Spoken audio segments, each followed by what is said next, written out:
नमस्कार दोस्तों, एक बार फिर आप सभी का स्वागत है मनोज फिल्मी पॉडकास्ट में। फिल्मी दुनिया में अक्सर उनकी बात होती है जो टॉप पर होता है।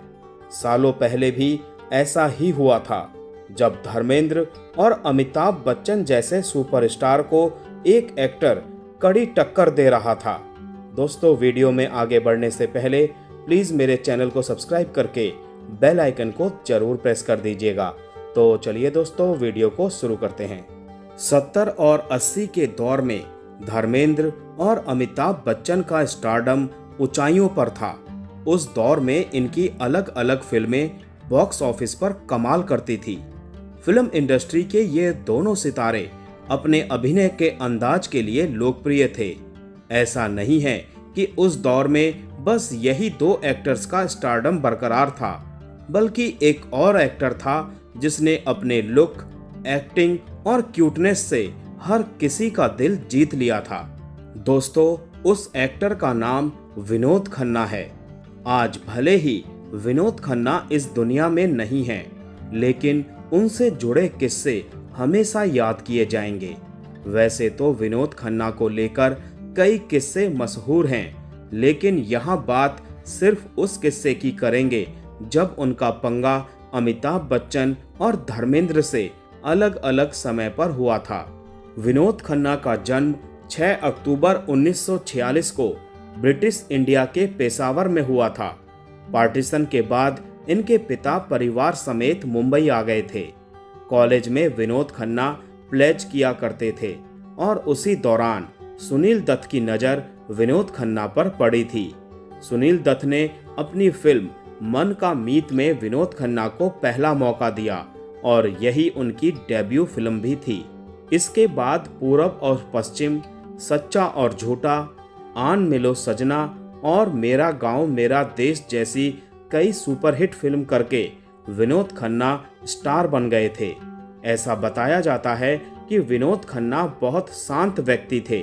उन्हें कभी गुस्सा नहीं आता था और अपने काम को पूरी ईमानदारी से किया करते थे। विनोद खन्ना का कैरियर 1967 से 1982 तक पीक पर रहा है और उस दौरान उन्होंने ढेरों सुपरहिट फिल्में दी। इनमें से कुछ सोलो थी और कई मल्टी स्टारर थी। साल 1982 के बाद विनोद खन्ना का ओशो की शरण में जाना उनके कैरियर के ग्राफ को नीचे ले गया। विनोद खन्ना हिंदी सिनेमा के स्टार बन चुके थे, लेकिन साल 1982 के बाद वो ओशो के पास अमेरिका चले गए और उन्होंने संन्यास ले लिया। हालांकि करीब 5 सालों के बाद वो लौटे और फिर से एक्टिंग का कैरियर शुरू किया, लेकिन तब तक उनका वो स्टारडम कम होने लगा था जो कभी हुआ करता था। विनोद खन्ना ने 90s और उसके बाद भी कई फिल्में की, जिनमें कुछ सफल हुई तो कुछ असफल। विनोद खन्ना की आखिरी फिल्म शाहरुख खान के साथ दिलवाले थे। 27 अप्रैल 2017 को विनोद खन्ना का निधन 70 साल की उम्र में हो गया था। धर्मेंद्र विनोद खन्ना को अपना छोटा भाई मानते थे और उन्हें कई फिल्में भी उन्होंने दिलवाईं। धर्मेंद्र चाहते थे कि विनोद उनके करीब रहें और उनकी हर बात माने, लेकिन विनोद खन्ना अपनी पर्सनल और प्रोफेशनल लाइफ में इतना मसरूफ थे कि धर्मेंद्र से मिल नहीं पाते थे। एक समय की बात है जब विनोद खन्ना और अमृता सिंह के अफेयर के चर्चे काफी सुर्खियों में थे। विनोद खन्ना ने अपना समय फिल्मों और पर्सनल लाइफ में बांट दिया था। एक बार धर्मेंद्र ने उन्हें पार्टी के लिए बुलाया, लेकिन विनोद खन्ना पहुंच नहीं पाए और ना आने का कारण भी नहीं बताया। इस पर धर्मेंद्र काफी नाराज हुए थे और काफी समय तक विनोद खन्ना से उन्होंने बात तक नहीं की थी। मीडिया रिपोर्ट्स में बताया गया था कि उस दौर में होने वाले फिल्मी इवेंट्स पर भी धर्मेंद्र पब्लिकली विनोद खन्ना को इग्नोर करते थे। बाद में विनोद खन्ना ने माफी मांगी और वो फिर से दोस्त हुए। धर्मेंद्र अपनी दरियादिली के लिए जाने जाते हैं और उन्होंने विनोद के साथ फिर से दोस्ती कर ली।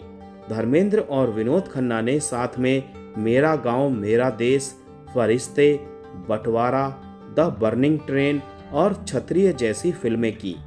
अगर बात अमिताभ बच्चन और विनोद खन्ना की करें तो इन्होंने भी साथ में कई फिल्में की हैं। विनोद और अमिताभ ने साथ में अमर अकबर एंथोनी, मुकद्दर का सिकंदर, परवरिश, हेरा फेरी, खून पसीना और जमीर जैसी बेहतरीन फिल्में की।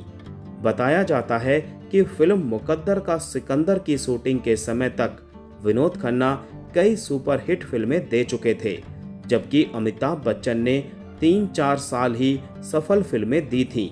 रिपोर्ट्स के मुताबिक अमिताभ बच्चन को टॉप पर पहुंचने की जल्दी थी, जबकि विनोद खन्ना की लोकप्रियता पहले ही बन चुकी थी। एक फिल्म के दौरान एक ऐसा सीन फिल्माया गया जिससे विनोद खन्ना को शारीरिक रूप से परेशानी उठानी पड़ी थी। दरअसल हुआ यूं था कि फिल्म मुकद्दर का सिकंदर की शूटिंग के दौरान एक गिलास अमित जी विनोद खन्ना की तरफ उछाल कर फेंकते हैं, जिसमें विनोद खन्ना को झुक जाना था, लेकिन वो ऐसा ना कर सके और गिलास उनके ठुड्डे में लग गया। बताया जाता है कि विनोद खन्ना को टांके लगाने पड़े थे और इसको लेकर अमिताभ बच्चन ने उनसे माफी भी मांगी थी। काफी समय तक विनोद खन्ना अमिताभ बच्चन से नाराज रहे, क्योंकि उन्हें लगता था कि वो गिलास अमिताभ ने जानबूझकर फेंका था। हालांकि बाद में सारी बातें आई गई हो गई और अमिताभ बच्चन की विनोद खन्ना से दोस्ती बरकरार रही। तो दोस्तों, आज का वीडियो यही समाप्त करते हैं। मिलते हैं नेक्स्ट वीडियो में। तब तक के लिए आप सभी को tata bye bye, take care.